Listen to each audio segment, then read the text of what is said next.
Je savais que tout pouvait s'effondrer le soir où il a prononcé mon prénom plus bas que nécessaire. Ce n'était ni une erreur, ni un hasard, juste une seconde trop longue, un silence chargé et cette certitude brutale. Ce que je ressentais n'était plus maîtrisable. À partir de là, chaque regard devenait un risque, chaque respiration, une trahison possible. Je m'appelle Julien, j'ai 26 ans, et je vis à Paris depuis assez longtemps pour savoir que la ville ne pardonne pas les failles. Elle les observe, patiente, puis appuie exactement là où ça fait mal. Mathieu est entré dans ma vie, comme on entre dans une pièce déjà trop chargée, sans bruit, mais en changeant tout l'équilibre de l'air. 38 ans, calme, une présence qui s'imposait sans jamais forcer. Dès les premiers jours, j'ai senti ce tiraillement étrange, cette tension sourde que je faisais semblant d'ignorer. Je me disais que c'était du respect professionnel, une admiration logique, rien de plus. Pourtant, chaque fois que nos regards se croisaient, quelque chose vibrait sous ma peau. Une chaleur brève, un electric spark in the air que je refusais de nommer. Il parlait peu, mais quand il le faisait, tout semblait ralentir. Sa voix me donnait l'impression dangereuse d'être vue, vraiment vue. Et ça me terrifiait. L'incident est arrivé un soir banal, trop tard, pour être honnête. Une erreur dans un dossier, rien de dramatique, sauf qu'il est resté, moi aussi.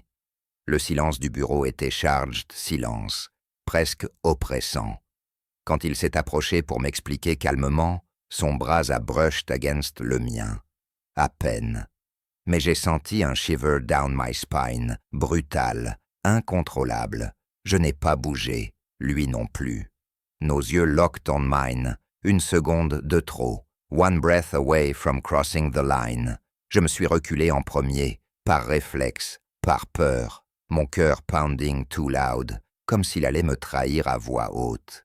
Mathieu n'a rien dit, mais son regard est lingered too long. À partir de ce moment, tout est devenu plus risqué. Les réunions, les échanges anodins, chaque proximité ressemblait à une dangerous closeness. Je me battais contre moi-même, entre désir et honte, entre la sécurité et cette envie brûlante de m'abandonner à ce que je ressentais vraiment. Puis il y a eu ce choix, une décision professionnelle qui me concernait directement. Il m'a demandé de rester après une réunion tendue. Sa main, a lingered touch sur mon épaule, volontairement neutre, mais impossible à ignorer. Fire under my skin. J'ai compris alors que ce n'était plus à sens unique, que cette attraction silencieuse était partagée, et que cela rendait tout infiniment plus dangereux. En quittant le bureau ce soir-là, la ville semblait différente, comme si Paris retenait son souffle avec moi. Je savais que je marchais sur le bord d'une tempête, et qu'il serait de plus en plus difficile de reculer sans me perdre complètement. Le lendemain, j'ai compris que le silence n'était pas une protection. C'était un piège. Plus je retenais ce que je ressentais, plus la tension grandissait, prête à éclater au moindre faux pas. Et je savais déjà que ce qui nous liait n'allait plus disparaître. Je suis arrivé au bureau plus tôt que d'habitude, convaincu que la routine allait remettre de l'ordre dans mes pensées. Tableaux, échéances, décisions rationnelles, tout ce qui d'ordinaire me permettait de garder le contrôle. Mais rien ne fonctionnait. Mon esprit revenait sans cesse à lui, à Mathieu, à cette seconde de trop, où sa main était restée sur mon épaule. Ce n'était ni une erreur, ni un geste calculé, juste une présence assumée. Et c'était précisément ce qui me troublait. Quand il est entré, l'atmosphère a changé sans qu'aucun bruit ne le signale. Un simple déplacement d'air, presque imperceptible, mais mon corps l'a senti avant même que mon regard ne se lève. Nos yeux se sont croisés. Un instant trop long pour être neutre, trop court pour être ignoré. J'ai senti mon cœur s'emballer, une chaleur diffuse s'étendre sous ma peau.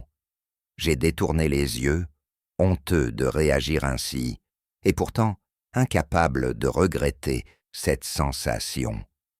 La journée s'est étirée comme une épreuve silencieuse. Chaque réunion devenait un exercice de retenue. Chaque échange professionnel dissimulait un courant souterrain de désir contenu. Je me forçais à rester concentré, à ne pas analyser ces silences, à ne pas chercher un sens caché dans chacune de ces phrases. Mais plus j'essayais de contrôler, plus tout semblait m'échapper. L'incident est survenu en fin d'après-midi. Une tension dans l'équipe, rien d'exceptionnel. Pourtant, lorsqu'il m'a demandé de rester après la réunion, j'ai senti mon estomac se nouer. J'aurais dû refuser. J'aurais dû protéger cette distance fragile que je prétendais encore maintenir. À la place, j'ai accepté. Parce qu'au fond, une part de moi attendait ce moment. La porte s'est refermée derrière nous. Pas de bruit dramatique, pas de scène. Juste un silence chargé, presque oppressant. Il parlait calmement, analysant la situation avec précision, mais je n'entendais qu'à moitié. Tout mon être était concentré sur sa proximité, sur la façon dont l'espace entre nous semblait se réduire sans qu'aucun de nous ne bouge réellement. Mon cœur battait trop fort, mes mains tremblaient légèrement, et je me détestais de ne pas réussir à masquer ce trouble. « Tu sembles tendu », a-t-il dit finalement. Sa voix était posée, sans jugement. Cette simple phrase a fissuré quelque chose en moi. J'ai esquissé un sourire rapide, une tentative maladroite de banaliser. Il n'a pas insisté, mais son regard est resté accroché au mien, comme s'il attendait que je cesse de fuir. Il a fait un pas vers moi, lentement, délibérément. J'ai senti chaque nerf s'éveiller, une chaleur monter entre nous, dangereuse, presque insoutenable. Son geste s'est arrêté à quelques centimètres de moi. Il me laissait le choix. Cette retenue était plus déstabilisante que n'importe quel contact. Mon souffle est devenu irrégulier. Tout en moi criait pour que je recule. Et pourtant, je suis resté immobile. Le moment s'est figé. Un équilibre précaire, suspendu entre la peur et le désir. Je savais que si je levais les yeux une seconde de plus, je franchirais une limite irréversible. Alors j'ai baissé la tête, comme une capitulation silencieuse. On ne devrait pas, ai-je murmuré. Les mots semblaient fragiles, presque inutiles. Il a acquiescé après un bref silence. Ce simple mouvement a provoqué en moi un soulagement immédiat, suivi d'un vide brutal. Nous avions choisi la prudence, et cette prudence me faisait déjà souffrir. Je suis parti le premier, trop vite, fuyant cette pièce où tout aurait pu basculer. Le reste de la journée s'est dissous dans une brume étrange. Le soir, seul chez moi, je n'arrivais pas à me détacher de cette tension. Son regard me poursuivait. Sa proximité résonnait encore sous ma peau, comme une promesse non tenue. Je comprenais désormais que ce n'était pas un simple moment d'égarement. Quelque chose s'était enclenché entre nous, quelque chose de fragile, de dangereux et d'irréversible. Et plus je tentais de l'ignorer, plus une vérité s'imposait. Le véritable risque n'était pas de céder à ce que je ressentais. Le véritable risque était de continuer à me mentir. Je pensais que la distance calmerait tout. Qu'en laissant passer quelques jours, le désir se dissoudrait dans la routine. Mais l'attente a fait l'inverse. Elle a épaissi le silence, l'a rendu presque douloureux, comme une pression constante juste sous la peau. Les jours suivants, nous avons joué à un jeu dangereux, faire comme si rien n'avait changé. En surface, tout était parfait, professionnel, réglé. Mais chaque fois que Mathieu entrait dans une pièce, mon corps réagissait avant ma volonté. Une tension immédiate familière, comme si mon cœur reconnaissait quelque chose que mon esprit refusait encore d'admettre. Je faisais attention à tout, à la distance entre nous, à mes mots, à mon regard. Je m'interdisais de m'attarder sur sa voix, sur la façon dont il écoutait vraiment quand je parlais. Pourtant, plus je me contrôlais, plus je sentais ce combat intérieur musé. J'étais partagé entre le soulagement de cette retenue et une frustration sourde, presque douloureuse. C'est le regard des autres qui a commencé à me faire peur. Pas des accusations, pas des soupçons ouverts, juste ces micro-silences, ces instants où quelqu'un s'arrêtait un peu trop longtemps près de nous, où une conversation se suspendait dès que Mathieu s'approchait. Rien de concret, mais assez pour réveiller une angoisse ancienne, celle d'être vu, découvert, jugé. Un soir, il m'a écrit un message simple, neutre, presque anodin. « Peux-tu passer me voir un instant ?» Mon cœur s'est emballé immédiatement. J'ai hésité plus longtemps que nécessaire avant d'accepter. Je savais que ce rendez-vous n'avait rien d'innocent. Et pourtant, j'y allais. Son bureau était calme, plongé dans une lumière douce.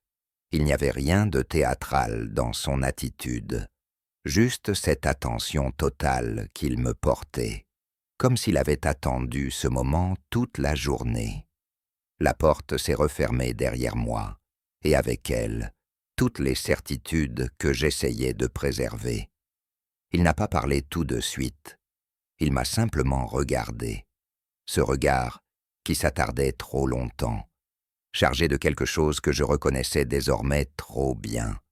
Une envie contenue, une retenue volontaire. Le silence entre nous était si dense qu'il semblait vibrer. « Tu évites de me regarder », a-t-il dit calmement. Je n'ai pas nié. J'aurais menti trop mal. Parce que si je le fais, je sais que je ne penserai plus clairement.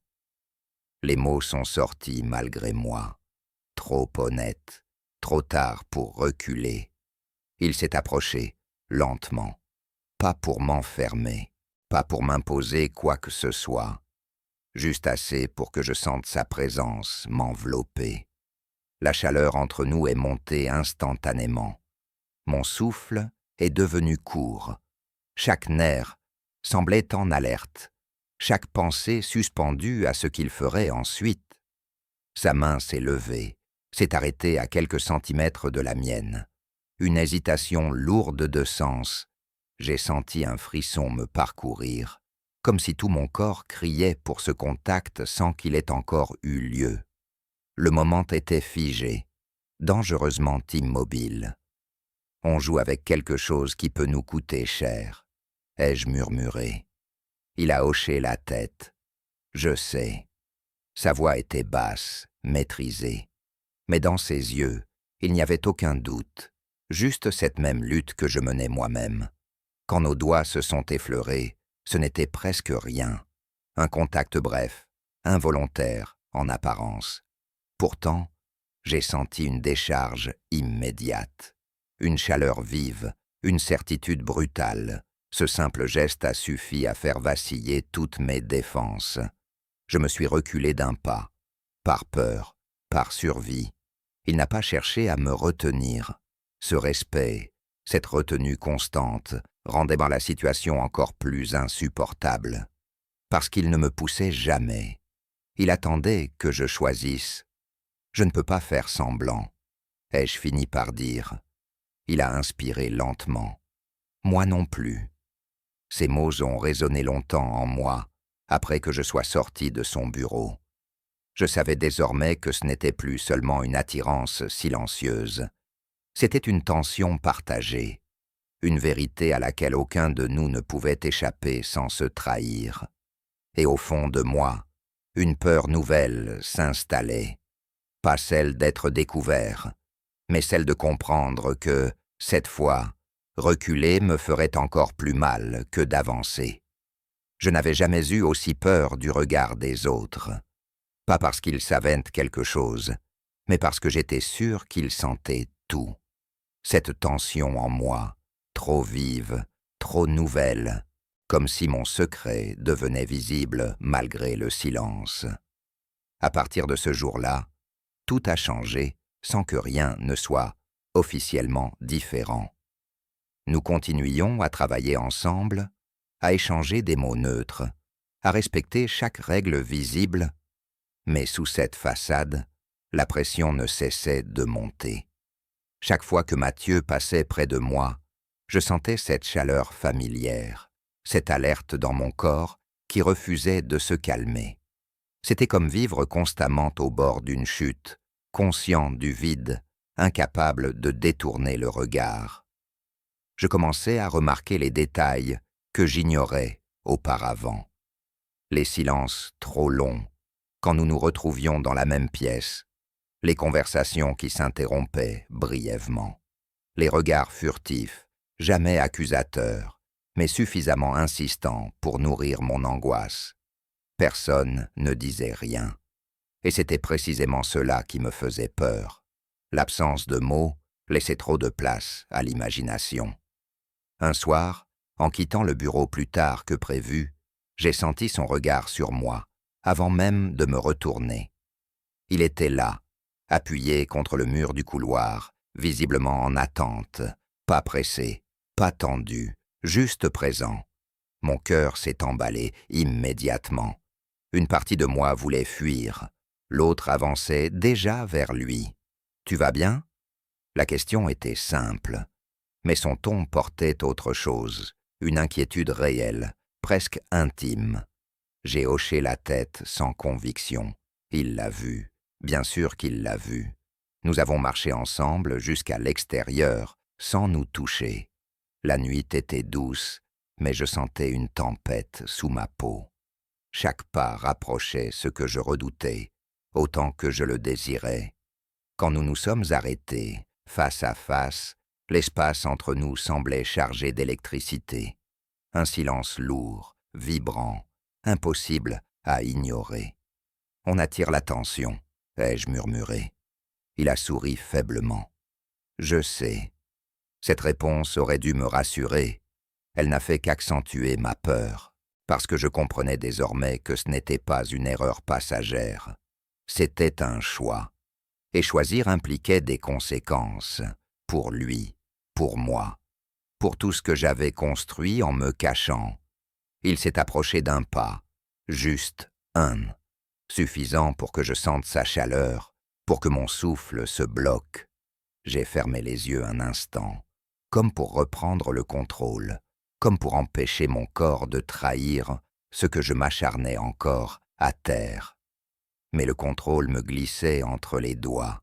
« Si quelqu'un nous voit, » ai-je soufflé. « Alors on s'arrêtera, » a-t-il répondu sans hésiter. Cette certitude dans sa voix m'a ébranlé. Il ne me promettait rien d'irréaliste. Il ne niait pas le risque. Il me disait simplement qu'il serait là, conscient, présent, même face au danger. Sa main s'est approchée, s'est arrêtée à quelques centimètres de la mienne.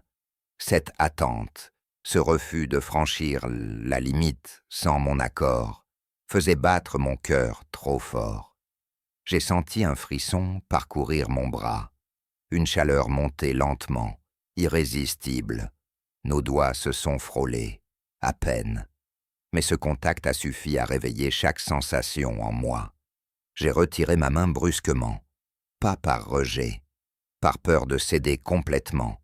Il n'a pas insisté, il n'a jamais insisté. Et cette retenue était peut-être ce qui me rendait le plus vulnérable, parce qu'elle me laissait toujours le choix, et que je commençais à comprendre ce que je voulais vraiment. Je suis rentré chez moi ce soir-là, avec un poids écrasant sur la poitrine. L'image de son regard me poursuivait. Cette promesse silencieuse, cette proximité dangereuse qui menaçait de tout faire éclater. Je savais que nous étions observés, même sans preuve, que le monde autour de nous devenait plus étroit, et au fond de moi, une pensée s'imposait, terrifiante et lucide. Ce n'était plus seulement une question de désir, c'était une question de courage. Il y a des silences qui ne protègent plus. Ils deviennent des aveux différés. Le jour où j'ai compris que continuer à me taire me coûterait plus cher que d'être vu, j'ai su que quelque chose devait se terminer. Ou commencer. La pression était devenue constante, plus sourde que violente, mais impossible à ignorer. Chaque matin, je me levais avec cette même question coincée dans la poitrine. Combien de temps? Encore? Pas avant que quelqu'un découvre, avant que moi, je cède. Le monde autour de nous continuait d'avancer, indifférent, pendant que je vivais dans cet état d'alerte permanente, partagé entre la peur de perdre et celle de ne jamais vraiment vivre. Ce soir-là, je n'ai pas fui. Quand Mathieu m'a proposé de marcher un peu après le travail, j'ai accepté sans chercher d'excuses. Nous avons longé les rues presque vides, côte à côte, sans nous toucher. Cette proximité contrôlée était devenue une seconde nature. Mais je sentais que quelque chose était différent, plus lourd, plus définitif. Nous nous sommes arrêtés près d'un pont, loin des regards directs, mais pas cachés. Le bruit lointain de la ville nous enveloppait sans nous isoler complètement. Il m'a regardé longtemps avant de parler. Un regard calme, mais chargé de tout ce que nous n'avions jamais osé dire à voix haute. « Je ne veux plus te voir, te retenir à en souffrir », a-t-il dit doucement. Je n'ai pas répondu tout de suite, parce que cette phrase touchait exactement là où je faisais semblant d'être solide. J'ai senti ma gorge se serrer, mon cœur battre trop vite. Ce combat intérieur que je menais depuis des semaines atteignait enfin son point de rupture. J'ai peur, ai-je admis. Pas de justification, pas d'ironie, juste la vérité nue. Il a hoché la tête, moi aussi. Ce simple aveu a fait tomber quelque chose entre nous. Pas la peur, mais le mensonge. Il s'est rapproché lentement, me laissant encore une fois l'espace de reculer. Je ne l'ai pas fait. Quand sa main a frôlé la mienne, la chaleur est montée immédiatement. Une sensation familière, intense, mais cette fois sans panique. Nos doigts se sont entrelacés avec précaution, comme si ce geste simple portait plus de poids que tout le reste. J'ai senti un frisson parcourir mon bras, une certitude tranquille s'installer. Je me suis approché à mon tour.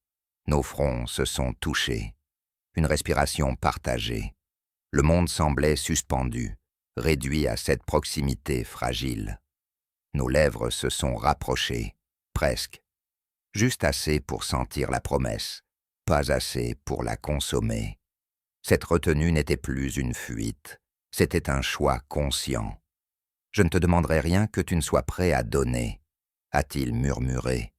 J'ai fermé les yeux un instant, puis je les ai rouverts. Je ne veux plus me cacher de moi-même. Le baiser est venu, ensuite, lent, assumé, sans urgence, pas comme une transgression, mais comme une reconnaissance.